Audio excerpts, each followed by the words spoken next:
계속해서 법에 비추어본 세상 사는 법 이어갑니다. 빈장민 변호사님 나와 계세요. 안녕하세요. 네, 안녕하세요. 네, 변호사님. 특검이 삼성전자 이재용 부회장에 대해서 12년을 구형했습니다. 생각보다 형량이 좀 많이 나왔는데요. 어떤 혐의가 적용된 건지 재판의 쟁점을 좀 정리를 해보죠. 네, 총 4가지 혐의로 공소를 제기했는데요. 네. 첫째는 박근혜 전 대통령에 대한 뇌물공여죄, 둘째는 해당 금원이 삼성그룹의 자금이라는 점에서 뇌물공여에 사용할 목적의 회사 공금 횡령, 그리고 셋째는 뇌물을 교부하기 위해서 독일로 송금을 했다는 점에서 재산 국외 도피, 네. 마지막으로 이 뇌물을 은폐하기 위해서 저지른 범죄 수익 은닉죄입니다. 이는 모두 이재용 부회장이 박근혜 전 대통령과 세 차례 독대를 하면서 삼성의 경영권 승계 작업에 대통령이 협조해주는 대가로 네. 최서원 씨, 일명 최순실 씨죠. 예. 최서원 씨와 그 딸인 정유라를 지원하기로 합의를 했고 이를 토대로 삼성그룹이 최서원, 영재센터, 미르, K스포츠 등에 총 298억 원을 송금했기 때문에 이것을 뇌물에 해당한다. 이 점을 특검은 전제로 하고 있습니다. 네네네. 그런데 재판 과정에서 이재용 부회장은 이러한 합의를 했다는 것과 또 이에 대한 대가성으로 제공한 뇌물이라는 점에 대해서 부인을 했죠. 그래서 특검이 이를 입증하기 위해서 다들 아시겠지만 이 박근혜 전 대통령을 증인으로 신청을 했는데요. 예. 박 전 대통령이 출석을 거부하기도 한 것입니다. 결국 해당 재판은 크게 두 가지, 이재용 부회장과 박 전 대통령 사이에 경영권 승계의 합의가 있었느냐 하는 부분과 최서원 씨 등에게 삼성그룹이 지원한 돈이 이러한 합의에 따른 대가성 있는 뇌물에 해당하느냐 이 두 가지가 쟁점이 될 것으로 보입니다. 네, 그렇습니다. 변호사님 보시기에 어떤가요? 향후 판결 전망을 좀 예측해 본다면 삼성 불패 이번에도 이어질까요? 법 쪽의 분위기는 어떤가요? 대체적으로 특검이 12년을 구형한 것에 대해서는 말씀하신 대로 이 예상보다는 구형이 좀 세다 이런 평이 많은 것 같습니다. 네.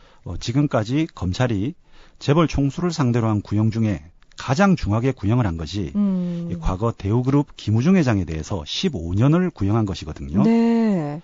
그에 이어서 역대 두 번째로 중하게 구형을 한 것이라서 아마 그런 의견이 많은 것 같습니다. 네. 아울러 일반적으로 이 해당 재판부가 형을 선고할 때는요, 검사 구형보다는 반이나 3분의 2 정도 이렇게 좀 적게 하거든요. 그렇죠. 그래서 몇 년형을 선고할지는 정확히 알 수는 없지만요. 네. 이 적용된 죄명들을 고려했을 때 이 집행유예 등으로 풀려날 확률은 상대적으로 좀 적은 것으로 보이고요. 네.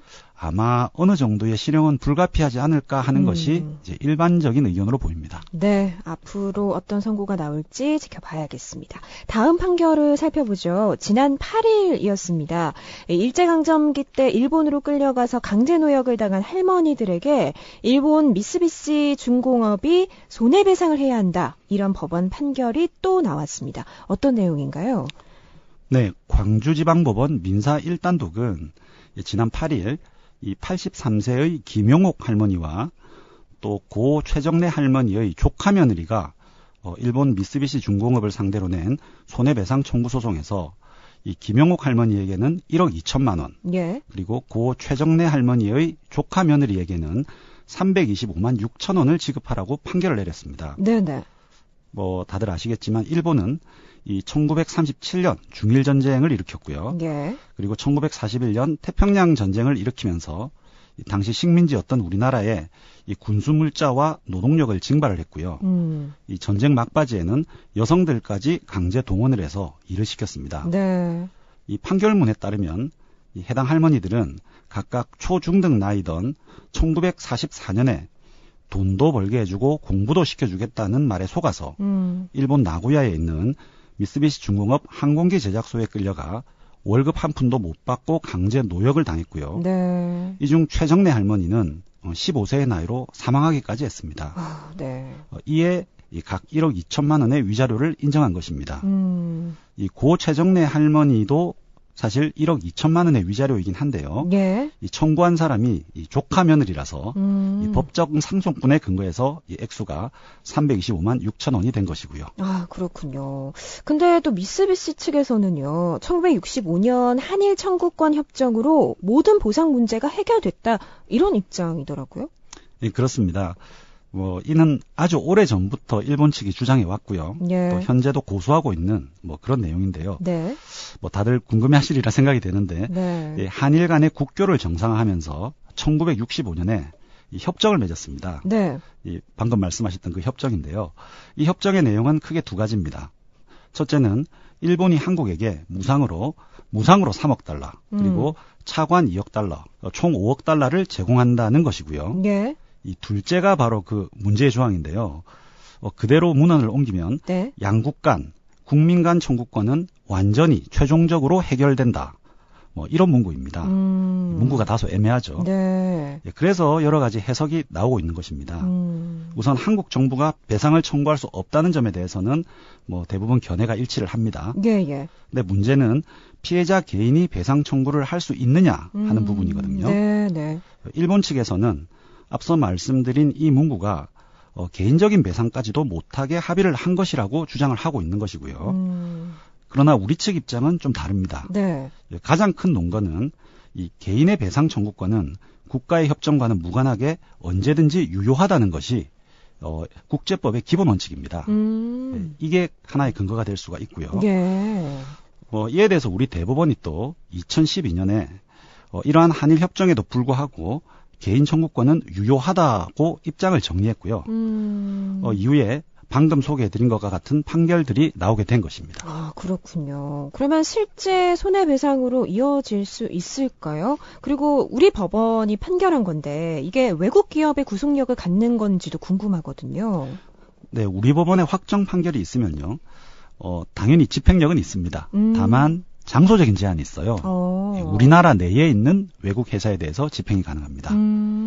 따라서 이 승소 판결을 받은 피해자들은 이 판결을 근거로 해서 국내에 있는 일본 기업을 상대로 해당 일본 기업이 되겠죠. 네네. 이 기업을 상대로 집행이 가능한 것이 원칙입니다.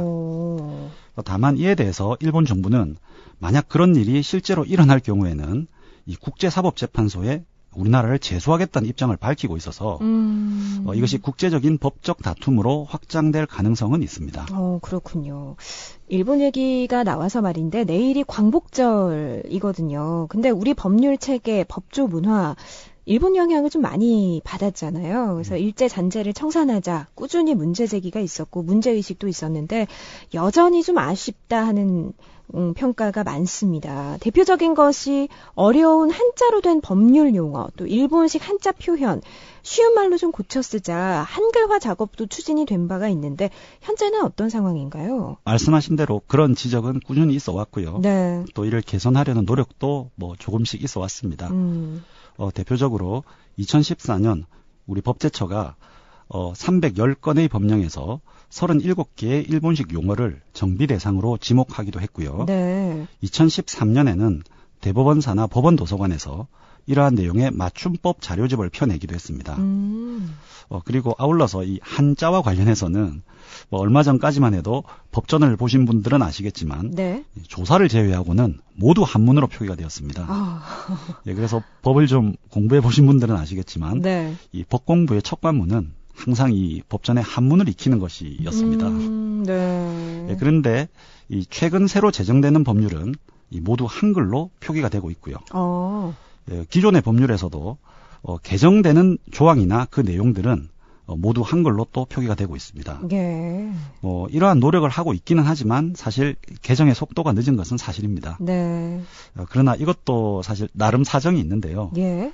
특히 표기를 한글로 하는 것은 그렇다 치더라도 이 현재 사용되고 있는 일본식 법률 용어를 다른 용어로 대체하는 것은 우선 적당히 대체할 용어를 찾는 것도 쉽지가 않거니와 이미 40, 50년 이상 사용되어 온 것이어서 네. 또 갑자기 이를 바꾸는 것도 좀 쉽지는 않아 보이거든요. 예. 이러한 점들을 모두 고려해서 혼란을 최소화하면서 가급적 일본식 조어들을 조금씩 바꿔나가는 것이 필요하리라 생각이 됩니다. 네. 일본식 표현을 고치는 것도 중요한데 법조계의 막말 파문 이라든가 권위주의 행태 이런 것들도 일제 잔재다 이런 지적도 있어요. 네, 그렇게 주장하시는 분들도 있습니다.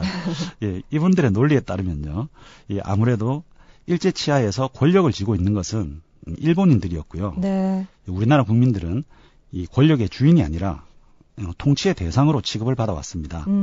그러다 보니 국가 권력이라든가 또 그에 따른 공직자들이 이 국민을 위해서 봉사하고 국민을 위해서 존재하는 것이 아니라 오히려 국가 권력이었던 일본 제국주의의 발전을 위해 국민들을 다스리고 통제한다는 식의 사고가 생겼고요. 네. 이것이 해방 이후에 일본 제국주의가 물러나고 우리 스스로 국가를 설립하고 나서도 여전히 지배층은 이런 사고방식을 가지고 관존 민비 사상이 잔존하고 있다. 이런 취지의 주장인데요. 네, 네. 어느 정도 일리는 있는 주장이라고 생각이 됩니다. 네. 그리고 또 하나 검찰의 수사권 독점 역시 일제 치하에서 비롯된 적폐다 이런 주장도 있거든요. 네. 말씀하신 대로 그런 주장도 있죠. 예.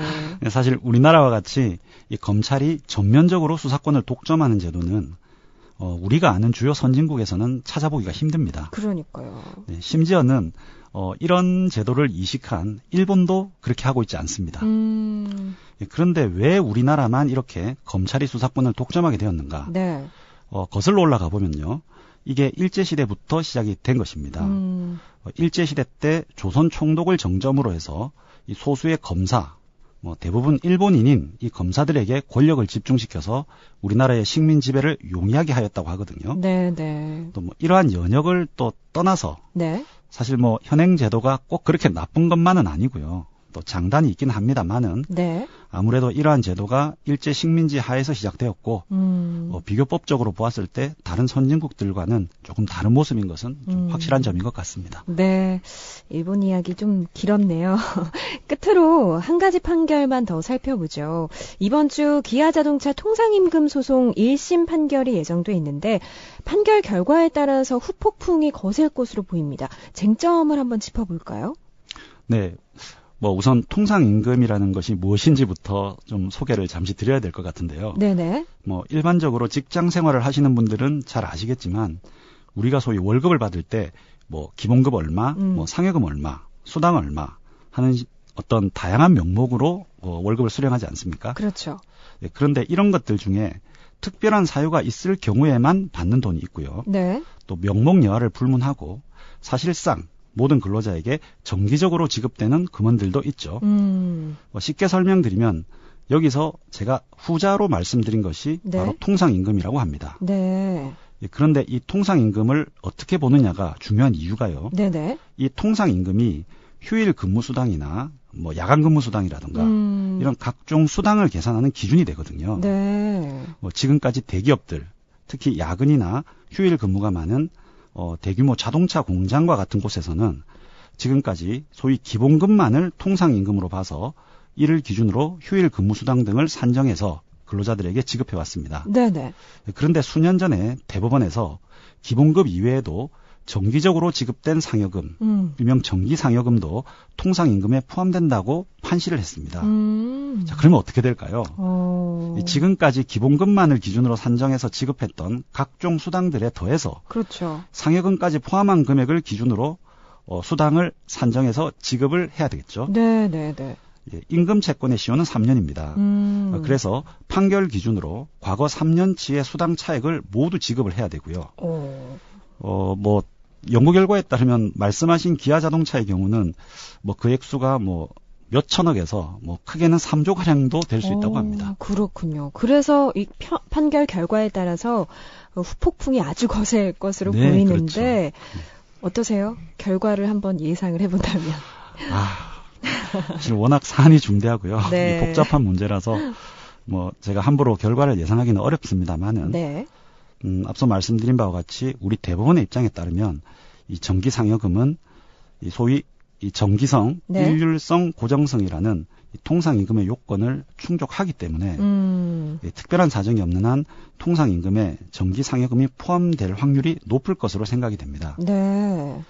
다만 우리 대법원은 예외적으로 이 상여금을 통상임금에서 제외하기로 하는 노사 간의 합의가 있었고 또 이를 인정할 경우에는 회사의 중대한 경영상 어려움을 발생시킬 경우에는 신의 측에 따라서 네. 이 상여금을 통상임금에서 제외할 수도 있다는 입장입니다. 따라서 현재 기아자동차 측에서는 지금까지 해마다 임금 협상에서 노사 합의에 따라 상여금을 통상임금에 포함시키지 않았고 네. 또 현재 기아자동차의 영업이익이 전년 대비 44% 감소해서 2010년 이후 최저 실적을 보이고 있고 또 영업이익률도 3%나 떨어지는 등 현재 중대한 경영상 어려움에 직면해 있다는 취지의 주장을 하고 있는 것으로 알려져 있습니다. 네, 네.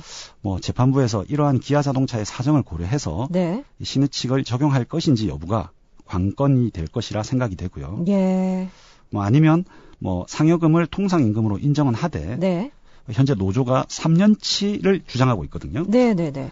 소급해서 지급하라고 주장을 하고 있는데 이 소급은 인정하지 않고 또 판결 시점 이후부터 지급하라는 식의 어떤 절충적인 결정이 나올 확률도 있어 보입니다. 네, 네. 어찌됐든 앞으로 나올 그 판결의 귀추가 주목됩니다. 오늘 세상 사는 법은 여기까지 듣겠습니다. 빈장민 변호사였습니다. 고맙습니다. 감사합니다.